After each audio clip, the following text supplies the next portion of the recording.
Good morning, and thank you for joining with me today. You know, there's an old story of the young preacher who went to church one day and heard a visiting minister say in his sermon, "The happiest days of my life were spent in the arms of another man's wife." And then he paused and said, "I refer, of course, to my mother."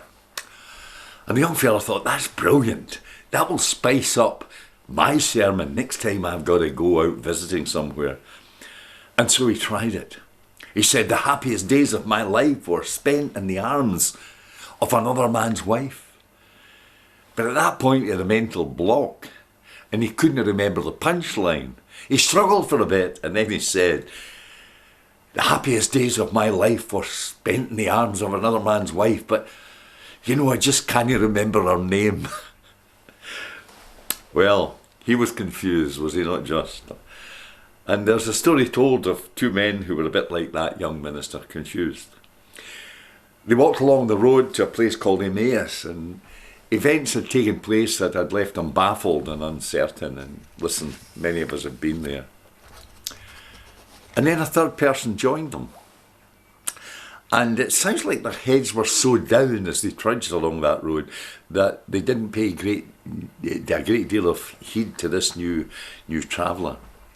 But he talked to them, and maybe as they did, the miles seemed to pass them by.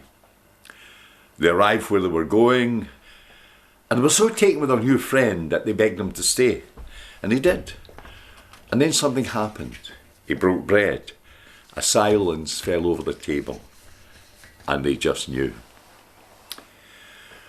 A minister was once asked why people came to church, and he thought for a moment, and then he said, "They come hoping to hear a word that makes sense for them, wherever they are on life's journey."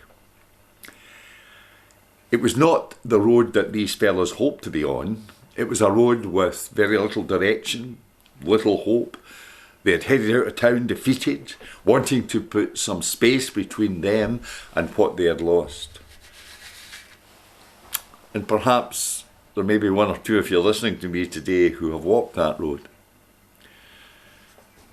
Maybe walking is what we do when we want our sanity back, when our world goes down the tube.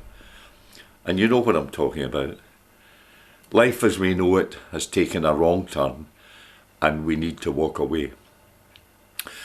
But for me, there's great promise in that story, because in the midst of their despair, there is always a friend who joins us.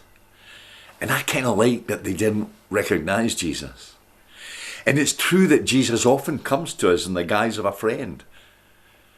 And we can be pardoned for not realising who it is, just like those disciples so long ago. But maybe at that point, we begin to believe that the future is still open, still meaningful, still worth believing in. And maybe in those moments of clarity or peace, we will feel the recognition that the disciples felt, and we will know, as they know, the Lord is risen. He's risen indeed. Amen, and thank you for listening to me today. God bless you.